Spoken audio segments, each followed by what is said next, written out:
Hello and welcome to the Sandhills Community College 2020 High School Equivalency Virtual Graduation Program. My name is Nicole Worley. I'm the Director of College and Career Readiness. We are here today under the most unprecedented times. As you well know, circumstances of the last several months have impacted nearly every aspect of our lives, including the way we honor our graduates here today. In the midst of these tough times, we are delighted to be able to pause, to celebrate with you your achievements. We are here to celebrate you, but especially the days ahead, where your hard work will lead to open doors, greater opportunity, and a richer life. Every one of you put in the work needed. You overcame the obstacles, and you proved to yourselves and others that you can do what you set your mind to do. I urge you to continue to work hard. Continue to meet the challenges that you face with determination and the knowledge that you can be successful in reaching your goals. You have made us all very proud, and we know that this is only the very beginning of a bright future. Now, before I introduce our guest speaker, I want to take a moment and acknowledge the people who have made this day possible. No doubt there are friends and family members who have helped you along the way that you wish to thank.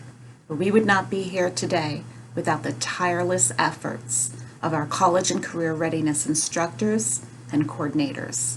Student success is the purpose behind everything they do, and we owe them a great thanks for that commitment.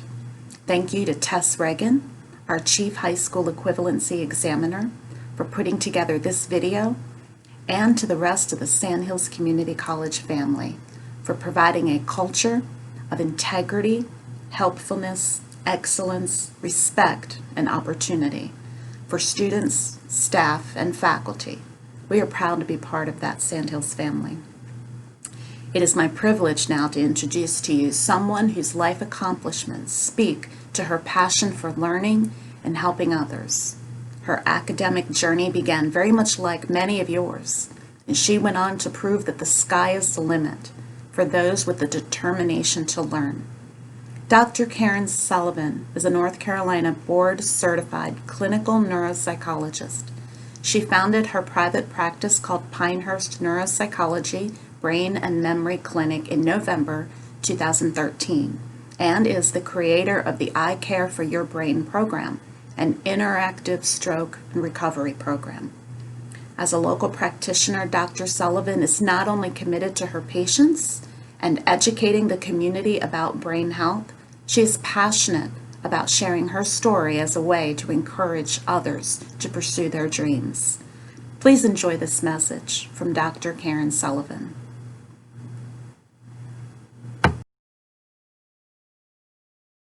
Congratulations, Sandhills Community College, especially those of you in the College and Career Readiness Program Class of 2020. My name is Dr. Karen Sullivan. I am a resident of Pinehurst. I am a board-certified neuropsychologist, one of 35 in the state of North Carolina, and I am a very proud GED recipient. My winding journey as a non-traditional student makes me know firsthand how truly important this accomplishment is today. We are not meeting at your graduation ceremony as I had planned. Unfortunately, there are forces beyond our control that make that so. So I'm sorry you'll be missing out on your cap and gown, listening to college officials and your professors beam with pride in their speeches, and the names of your peers called out as you walk across that stage. And that stinks. But the truth is that the real experience of graduation is how it changes how you see yourself and your potential. So what would truly be a loss today is to deny yourself the personal growth that might have been born sitting in that chair, reflecting on how far you've come. So I really invite you to make this a day of transformation, whether or not you're sitting out there in the sun waiting to get your certificate or watching this at home in your living room. I know that you have had invaluable cheerleaders and supporters that have rooted you on, given you precious opportunity, told you what you needed to know but had no idea you didn't know. It is really important that you look those people in the eye and tell them in your most sincere voice that you are truly thankful because you couldn't have done it without them. But it's also true that there's really only one person who knows how hard it was to get here today, and that person is you. The hard work that it took to fit this in probably an already very full life, the hard work to learn how to write papers, the hard work of studying for tests when you maybe hadn't done that in a while, or maybe just the hard work to make the time to find the support to get around you in order to put into this accomplishment. My sincere wish is that you all understand that with this GED, you have earned yourself a very special ticket, a golden ticket.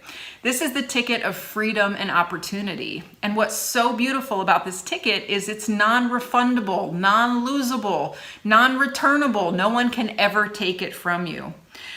Part of you that I especially hope is transformed today as you go through the ritual of getting your GED is that you leave behind any negative thoughts about having done this journey differently so far.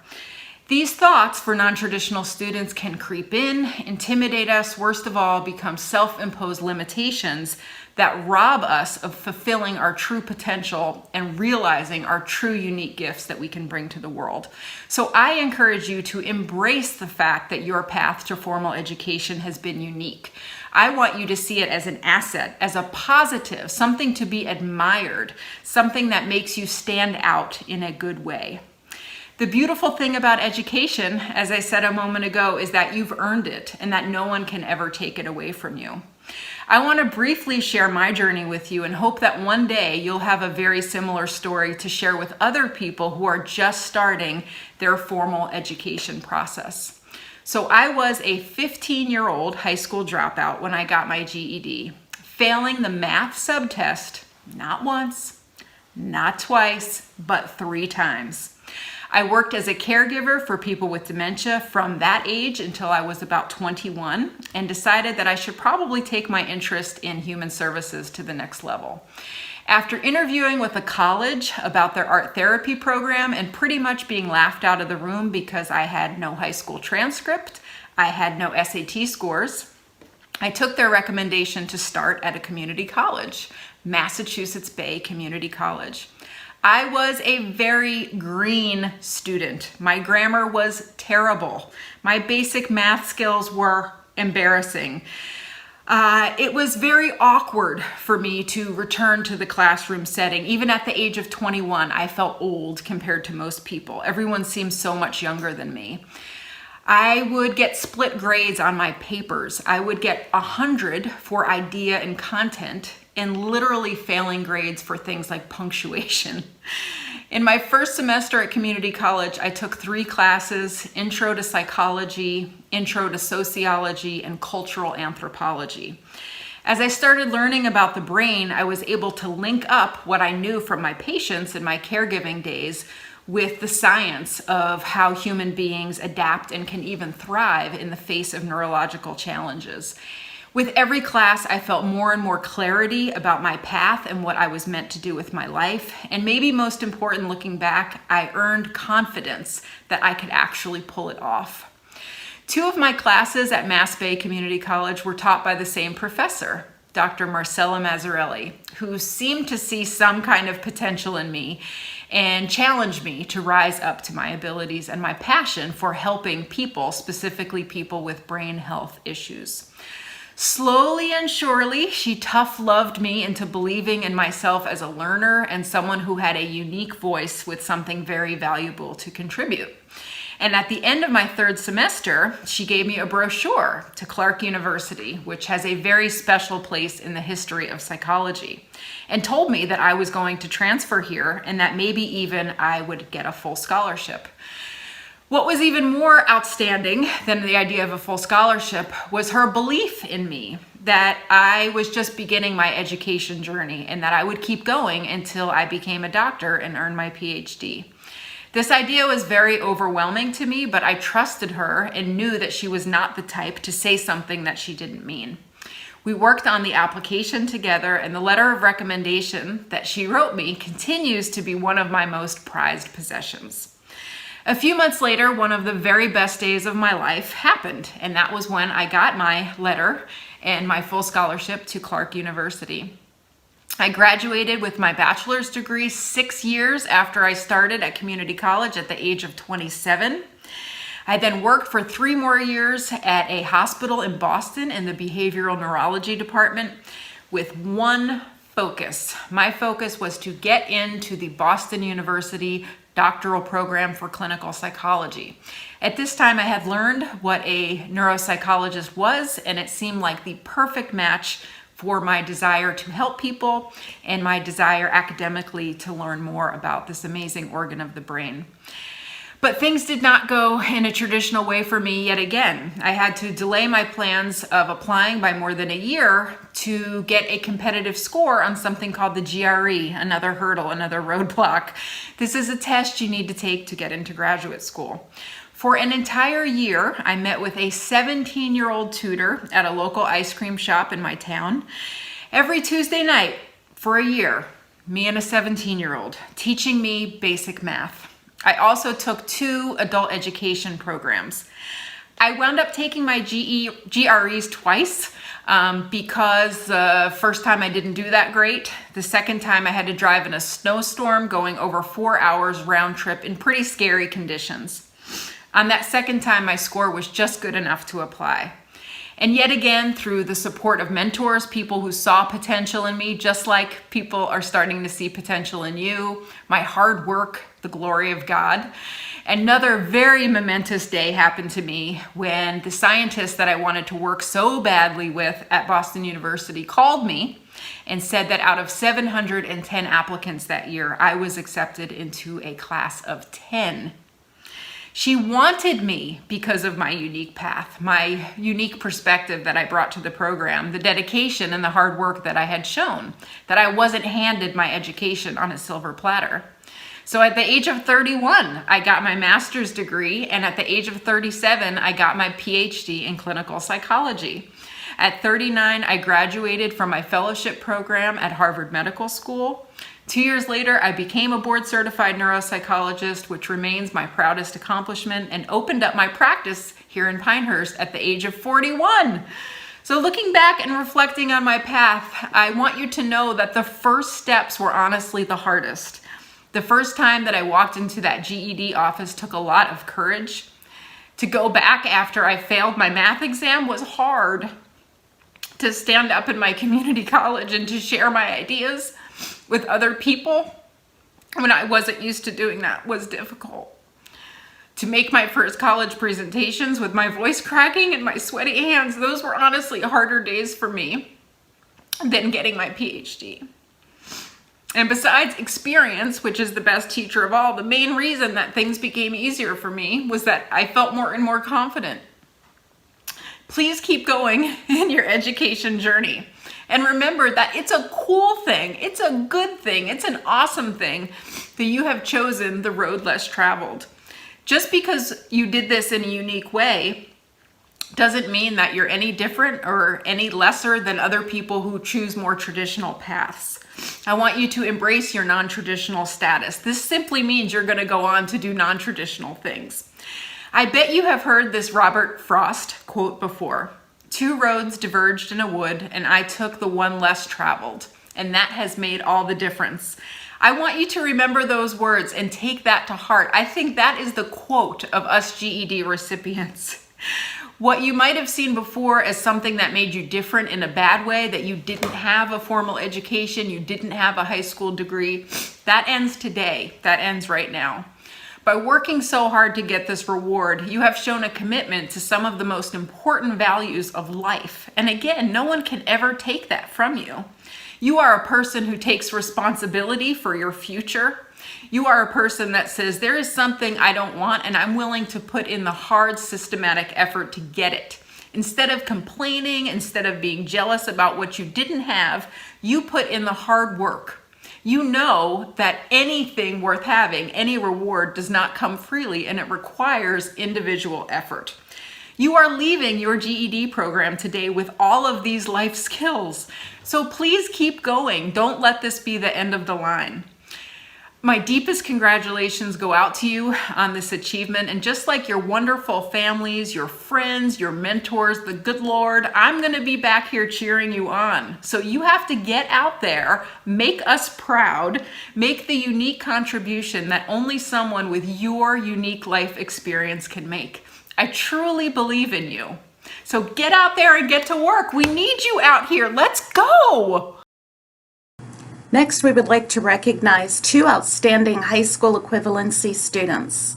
Each year, the Sam and Hazel Petty GED Scholarship Award is given to one student from our Moore County program and one student from our Hoke County program. This year's recipients will be recognized by the instructors who nominated them, Mrs. Jill Leitchu and Mrs. Hilda Copeland. Following the awards, Tess Regan, our Chief High School Equivalency Examiner, will announce the Sandhills Community College High School Equivalency Class of 2020. Hi, I'm Jill Leitchu. I'm one of the instructors on the main campus. Today I have the privilege of presenting the Sam C. and Hazel C. Petty GED Scholarship that was established in 2011 by Mrs. Frederica Prevost to honor the lives and memory of her mother, Hazel Petty, who passed away in 2011, and her brother, Sam Petty. Hazel Petty earned her GED at Sandhills Community College. Her brother Sam also earned his GED and was a community college graduate. Mrs. Prevost wanted to use a portion of her mother's estate to create a modest scholarship to honor her mother and brother. This scholarship celebrates a student's achievement, which is a gateway to new beginnings and a path to a better life. The student I would like to present this to today entered our high school equivalency program in October of 2018. He worked a full-time job and helped his wife raise their family, all while attending night classes. This student has great determination and a strong work ethic. It was not unusual for him to show up to class up to his elbows in grease, but he always had a positive attitude and offered a smile to everyone that he met. He celebrated his friends' successes and encouraged them during setbacks. Even when he was close to being finished, he would lend a helping hand to his fellow classmates and take the time getting them to understand a concept that he had already moved on from. He genuinely cares about helping other people. He is a conscientious student that is truly interested in learning new things. He completed the HSE program in December of 2019 and was so excited to get to share the news with his wife and family. He plans to attend a welding program at a community college. I cannot think of a more deserving student than Travis Holder to receive this scholarship. It is my privilege to present one of Sandhills Community College Rising Stars. Her student life is a true reflection of a student's success. When she first entered the classroom, you witnessed her focus, self-determination, and strong work ethics. Just being in her presence, you sense the appreciation and respect for the educational environment. Her time management skills assisted her in excelling in her studies and accomplishing her goal of receiving her GED. I proudly present the Hoke County Scholarship recipient, Alita McQuest.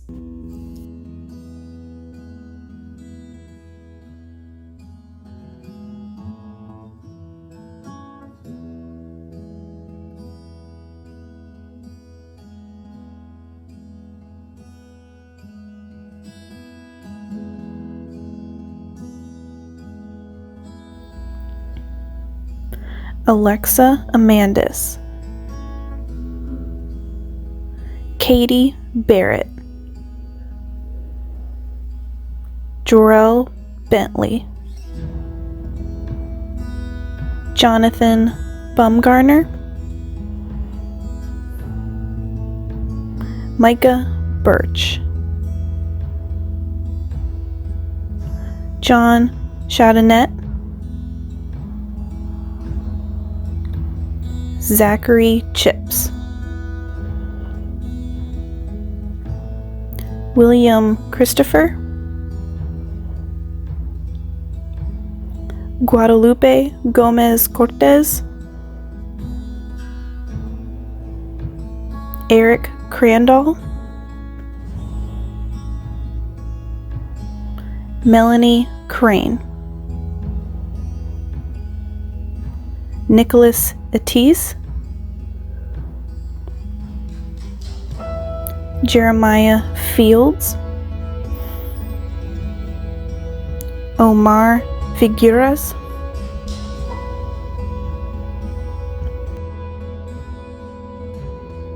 Kathleen Galeana,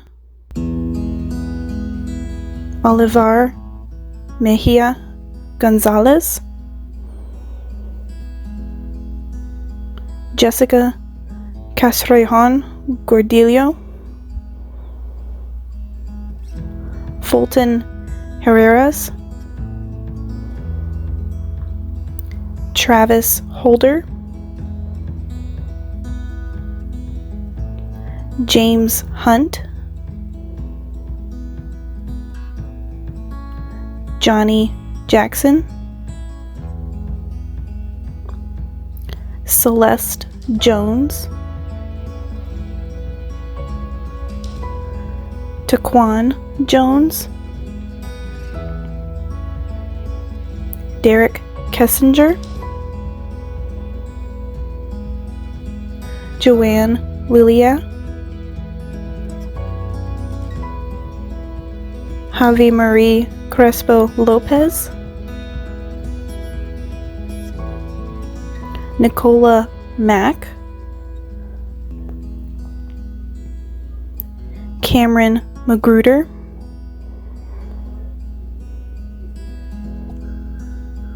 Veronice Moctezula Marchena, Elita Marquez, John Maynor, Zoila Falcon Mayo, Amanda Meyer, Clint Nelson, Gerald North, Nathan Ollis, Anna Campos Pell, Rashad Palmer, Glayton Parrish, Yash Patel, Jacob Penzias, Nicole Rippey, Augustin Dominguez Rodriguez, Elvia Morales Salas, Courtney Sanders, Cristiajo Sawyer,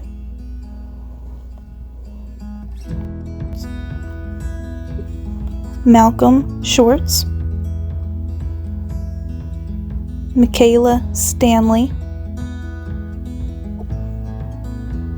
Emma Taylor,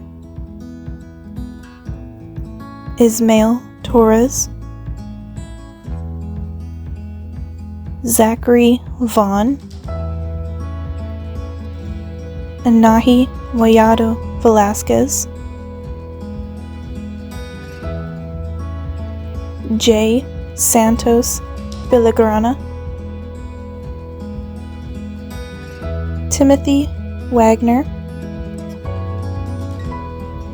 Sean Welton, Zara Workman, Mitchell Wright Jr.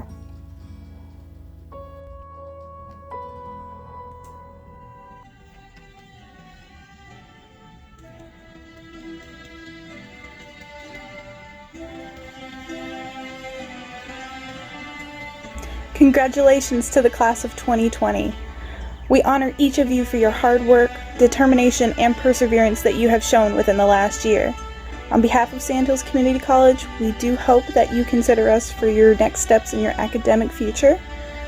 But after this video, I hope you take a moment of self-reflection and celebration for the milestone that you just achieved.